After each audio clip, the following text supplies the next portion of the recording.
Hello friends, welcome back my channel. അപ്പോൾ ഇന്ന് ഞാൻ വന്നിട്ടുള്ളത് വളരെ സിമ്പിളായിട്ടുള്ള ഒരു ഇഫ്താർ സ്നാക്കിൻ്റെ റെസിപ്പിയുമായിട്ടാണ്. നമ്മൾ ഇതിന് വേണ്ടിയിട്ട് മസാല വഴറ്റിയിട്ടൊന്നും ഉണ്ടാക്കിയിട്ട് സമയം കളയേണ്ട ഒരു ആവശ്യമൊന്നുമില്ല. ബ്രെഡും ചിക്കനും വെച്ചിട്ടാണ് കേട്ടോ ഇത് റെഡിയാക്കി എടുക്കുന്നത്. അപ്പോൾ റെസിപ്പിയിലോട്ട് പോകുന്നതിന് മുമ്പേ നിങ്ങൾ എൻ്റെ ചാനൽ ആദ്യമായിട്ടാണ് കാണുന്നത്, അതല്ല നിങ്ങൾ സബ്സ്ക്രൈബ് ചെയ്യാതെയാണ് വീഡിയോ കാണുന്നതെങ്കിൽ ഒന്ന് സബ്സ്ക്രൈബ് ചെയ്ത് സപ്പോർട്ട് ചെയ്യണേ. അപ്പോൾ ഇതിന് വേണ്ടിയിട്ട് ആദ്യം തന്നെ കുറച്ച് എല്ലില്ലാത്ത ചിക്കൻ എടുത്തിട്ടുണ്ട്. എല്ലില്ലാത്ത പീസ് നോക്കിയെടുക്കുക കേട്ടോ. അതൊരു മിക്സിയുടെ ജാറിലോട്ട് ഇട്ട് കൊടുത്തിട്ടുണ്ട്. ഇതിപ്പോൾ ഒരു 200 ഗ്രാമോളം വരുന്ന ചിക്കനാണ് എടുത്തിട്ടുള്ളത്. ഇനി അതൊന്ന് അരച്ചെടുക്കണം. കണ്ടില്ല, ഇതുപോലെ നന്നായിട്ടൊന്ന് അരച്ചെടുക്കുക. നമുക്കിതൊരു ബൗളിലോട്ട് മാറ്റി കൊടുക്കാം. അപ്പോൾ അത്യാവശ്യം നന്നായി തന്നെ അരച്ചെടുക്കുക കേട്ടോ, പീസുകളൊന്നും ഇല്ലാത്ത വിധത്തിൽ. ഇനി ഇതൊരു ബൗളിലോട്ട് ഇട്ട് കൊടുക്കാം. നമ്മളിതിലോട്ട് ചെറുതായിട്ട് അരിഞ്ഞ ഒരു സവാള ചേർത്ത് കൊടുക്കുക. ഒരു വലിയ സവാള ചെറുതായിട്ട് അരിഞ്ഞെടുത്താണ് കേട്ടോ. വളരെ നൈസായിട്ട് ഇതുപോലെ അരിഞ്ഞെടുക്കാൻ ശ്രദ്ധിക്കുക. നമ്മളിത് വാട്ടി ശരിയാക്കുന്നൊന്നുമില്ലല്ലോ, അതുകൊണ്ട് ഇങ്ങനെ ചേർത്ത് കൊടുക്കുന്നതുകൊണ്ട് തന്നെ വളരെ ചെറുതായിട്ട് അരിഞ്ഞു കൊടുക്കുക. പിന്നെ ഒരു 1/2 ടീസ്പൂൺ ഇഞ്ചി, 1/2 ടീസ്പൂൺ വെളുത്തുള്ളി പേസ്റ്റ് ഇവ ചേർത്ത് കൊടുക്കാം. കുറച്ച് മല്ലിയില, കറിവേപ്പില, ഇത് രണ്ടും കൂടെ ചെറുതായിട്ട് അരിഞ്ഞ് അതും ചേർത്ത് കൊടുക്കുക. നമ്മളിതിലോട്ട് പൊടികൾ ചേർത്ത് കൊടുക്കാം. അപ്പോൾ വലിയ ജീരകത്തിൻ്റെ പൊടി ഒരു 1/2 ടീസ്പൂൺ ചേർത്ത് കൊടുത്തിട്ടുണ്ട്. പിന്നെ മുളക് പൊടി ഒരു 3/4 ടീസ്പൂൺ ചേർത്ത് കൊടുത്തിട്ടുണ്ട്. പിന്നെ ഇതിലേക്ക് ആവശ്യത്തിനുള്ള ഉപ്പും കൂടെ ചേർത്ത് കൊടുക്കുക കേട്ടോ. നമ്മൾ ചേർക്കുന്നത് ഗരം മസാലയാണ്. അതും ഒരു 1/2 ടീസ്പൂൺ ചേർത്ത് കൊടുത്തിട്ടുണ്ട്. ഒരു 1/4 ടീസ്പൂൺ അളവിൽ കുരുമുളക് പൊടി കൂടി ചേർത്ത് കൊടുത്തിട്ടുണ്ട്. ഇനി ഒരു കോഴിമുട്ട നമുക്കിതിലോട്ട് ഉടച്ച് ചേർത്ത് കൊടുക്കാം. നമുക്കിതെല്ലാം കൂടെ ഒന്ന് മിക്സാക്കി എടുക്കാം. ഇത് ജസ്റ്റ് ഇങ്ങനെ ഒന്ന് മിക്സ് ചെയ്തതിന് ശേഷം നമ്മൾ കൈ ഉപയോഗിച്ചിട്ട് നന്നായിട്ടൊന്ന് കുഴച്ചെടുക്കണം കേട്ടോ. നന്നായി മിക്സ് ചെയ്തെടുക്കുക കൈ കൊണ്ട്.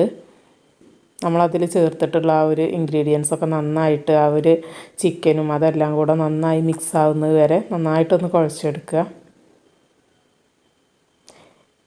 നമ്മളിതിലോട്ട് ഒരു ഇൻഗ്രീഡിയൻറ്റ് കൂടെ ചേർക്കുന്നുണ്ട് കേട്ടോ. അപ്പോൾ ബ്രെഡ് ക്രംസാണ്. കുറേശ്ശെ ചേർത്ത് നോക്കുക. എന്നിട്ട് ആ ഒരു കൺസിസ്റ്റൻസി നോക്കിയിട്ട് നമുക്ക് വീണ്ടും ചേർത്ത് കൊടുക്കാം. അപ്പോൾ കുറച്ച് ബ്രെഡ് ക്രംസ് ചേർത്തിട്ട് ഇതൊന്ന് കുഴച്ചെടുക്കുന്നുണ്ട്.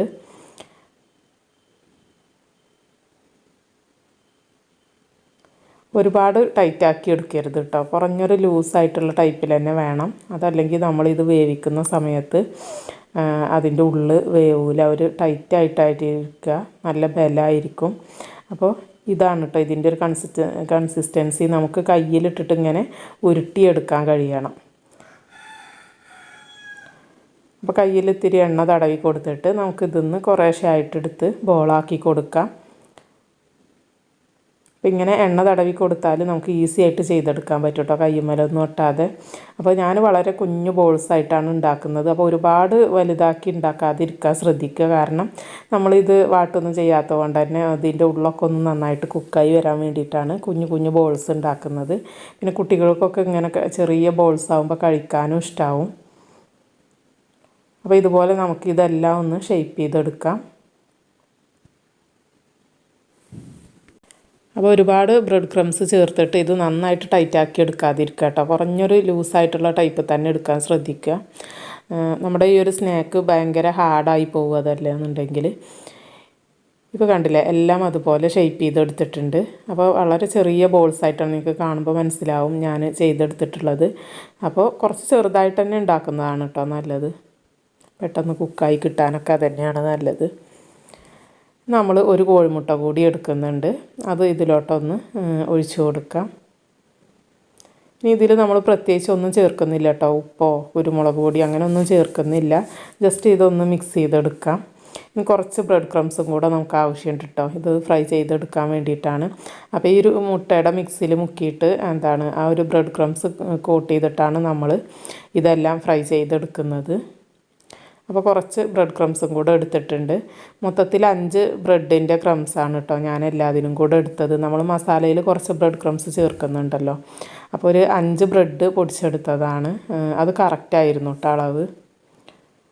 അപ്പോൾ ഇത് ഓരോന്ന് എടുത്തിട്ട് നമുക്ക് ഈ മുട്ടയുടെ മിക്സിയിലൊന്ന് മുക്കിയിട്ട് ഈ ബ്രെഡ് ക്രംസ് കൊണ്ടൊന്ന് കോട്ട് ചെയ്തെടുക്കാം. അപ്പോൾ നമ്മൾ ഉണ്ടാക്കി വെച്ചിട്ടുള്ള എല്ലാ ബോൾസും നമുക്ക് ഇതുപോലെ തന്നെ ഇങ്ങനെ ഒന്ന് കോട്ട് ചെയ്തെടുക്കാം.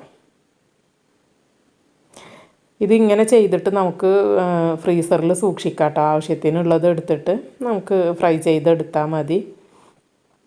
ഇങ്ങനെ ബ്രെഡ് ക്രംസിൽ കോട്ട് ചെയ്തതിന് ശേഷം നമുക്ക് എയർ ടൈറ്റ് ആയിട്ടുള്ളൊരു പാത്രത്തിൽ അടച്ചിട്ട് ഫ്രീസറിൽ വെച്ചിട്ട് സൂക്ഷിക്കാം. എന്നിട്ട് നമുക്ക് ആവശ്യത്തിനനുസരിച്ച് ഓരോ ദിവസം നമുക്ക് എടുത്തിട്ട് ഫ്രൈ ചെയ്തെടുക്കാം. ഒരു 4-5 ദിവസം വരെയൊക്കെ നമുക്കിങ്ങനെ ഇത് ഫ്രീസറിൽ സൂക്ഷിക്കാൻ കഴിയും. അപ്പോൾ ഇതെല്ലാം അങ്ങനെ കോട്ട് ചെയ്തെടുത്തിട്ടുണ്ട്. നമുക്കിതൊന്ന് ഫ്രൈ ചെയ്തെടുക്കാം.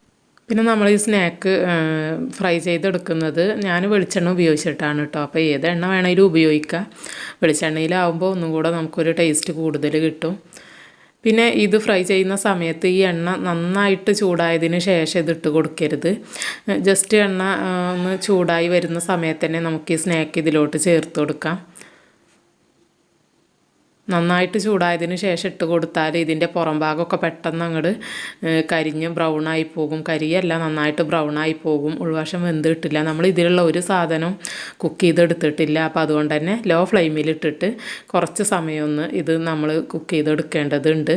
അതുകൊണ്ട് തന്നെ ലോ ഫ്ലെയിമിലിട്ടിട്ട് തന്നെ ചെയ്യാൻ ശ്രദ്ധിക്കുക കേട്ടോ. ഒരിക്കലും ഹൈ ഫ്ലെയിമിലിട്ടിട്ട് ഇത് ഫ്രൈ ചെയ്തെടുക്കരുത്. അപ്പോൾ ഇത് തിരിച്ചും മറിച്ചും ഇട്ടിട്ട് നമുക്ക് എല്ലാ ഭാഗവും ഇതുപോലെ ഒന്ന് ഫ്രൈ ചെയ്തെടുക്കാം. ഇടയ്ക്കൊന്ന് ഇളക്കി കൊടുക്കുക കേട്ടോ. അപ്പോൾ ലോ ഫ്ലെയിമിൽ ഇട്ടിട്ട് തന്നെ ശ്രദ്ധിക്കുക. ഒരുപാട് ചൂട് ആയിക്കഴിഞ്ഞാൽ, എണ്ണയ്ക്ക് ഒരുപാട് ചൂട് അധികമായി കഴിഞ്ഞാൽ പെട്ടെന്ന് ഇതിൻ്റെ പുറം ഭാഗമൊക്കെ അങ്ങോട്ട് ബ്രൗണായി പോകും. ഉൾവശം വെന്തിട്ടും ഉണ്ടാവില്ല. അതുകൊണ്ടാണ് കേട്ടോ അങ്ങനെ പറയുന്നത്.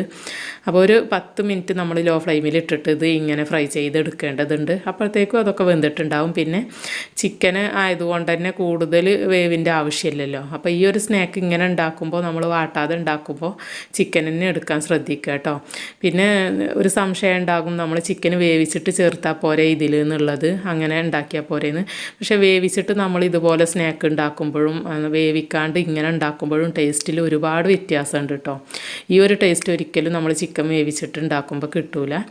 അപ്പോൾ ഈ ഒരു സ്നാക്ക് എല്ലാവരും ഉണ്ടാക്കി നോക്കുക. എന്നിട്ട് ഫീഡ്ബാക്ക് അറിയിക്കുക. വീണ്ടും നല്ലൊരു റെസിപ്പിയുമായി നമുക്ക് കാണാം. അതുവരേക്കും എല്ലാവരോടും ബൈ. Thank you.